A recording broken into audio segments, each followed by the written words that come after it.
ज़ाती तौर पे मेरा इसके साथ एक एक्सपीरियंस भी हुआ था। ड्राई कफ एक दिन रात को छिड़ गई थी और 2-3 घंटे खांसी नहीं जा रही थी, जान छोड़ रही थी, बलगम नहीं था, बिल्कुल ड्राई खांसी थी। तो नाक के ऊपर लगाया था तो फौरी तौर पे वो खांसी ऐसे गायब हो गई थी कि। अस्सलाम वालेकुम। हाँ जी, मौसमी खांसी और इन चीज़ों की बात कर रहे थे। थोड़ा सा मेरे ज़हन में एक ख्याल था, वो मैंने सनाउल्लाह साहब से फिर शेयर किया था। ज़ाती तौर पे जो खांसी के लिए हम लोग नेबुलाइज़र काफ़ी यूज़ होता है, हम जो अपने क्लिनिक्स और हॉस्पिटल वगैरह में इस्तेमाल कर रहे होते हैं। तो मेरे ज़हन में एक था कि जो अमृत धारा एक बड़ी बेहतरीन प्रोडक्ट है। ज़ाती तौर पे मेरा इसके साथ एक एक्सपीरियंस भी हुआ था। ड्राई कफ एक दिन रात को छिड़ गई थी और 2-3 घंटे खांसी नहीं जा रही थी, जान छोड़ रही थी, बलगम नहीं था, बिल्कुल ड्राई खांसी थी। तो नाक के ऊपर लगाया था तो फौरी तौर पे वो खांसी ऐसे गायब हो गई थी कि दोबारा वो फिर कोई हफ़्ते के बाद ही शायद जब तबीयत ख़राब हुई तो फिर मैंने इनसे डिस्कस किया था।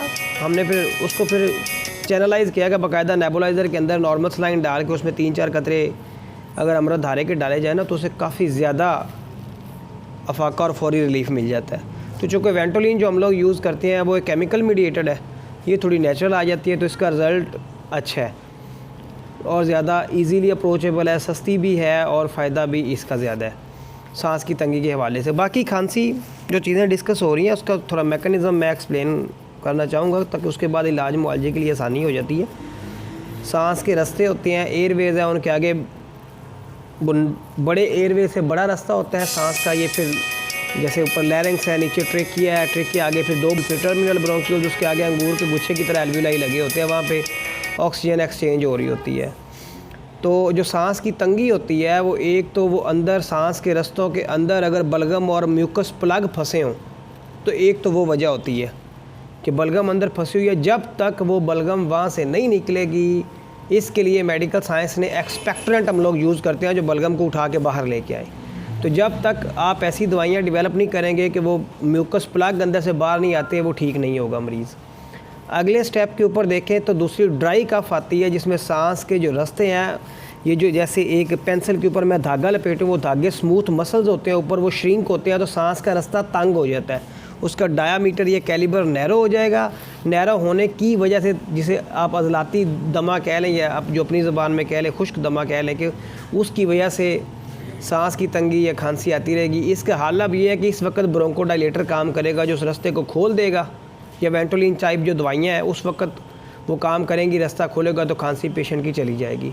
या उस जगह के ऊपर सोजिश हो जाए, वर्म हो जाए, या वहाँ पे किसी किस्म का इन्फेक्शन हो जाए। खांसी आती तब है, ये जो खांसी के रिसेप्टर है सिर्फ सांस के रस्तों में है, ब्रोंक्यूल्स तक खांसी होगी, उससे आगे अगर इन्फेक्शन होगी तो वो नमूनिया में कन्वर्ट हो जाएगी, फिर उस वक्त खांसी नहीं होगी, फिर सांस की तंगी डेवलप हो जाएगी जिसमें हमारी ज़ुबान में डिस्नी और इधर की ज़ुबान में किल्लत नसीम कहते हैं, जिसमें फिर बच्चे की जो फेफड़ा है वो सख्त हो जाता है, काम नहीं करता, खुलता नहीं है। तो ये छाती के मसल्स हैं ये फेफड़े को ज़ोर लगा के खोलने की कोशिश करते हैं ताकि हवा अंदर जा सके। तो इस वक्त जितनी वो फिर सांस की तंगी बढ़ती जाएगी, ऑक्सीजन जिस्म को कम मिलेगी, फिर हम मसनूई तौर पे सांस और आगे वेंटिलेटर की तरफ जाने की सूरत बन जाती है। तो ये मुख्तलिफ तौर पे कुछ चीज़ें थी।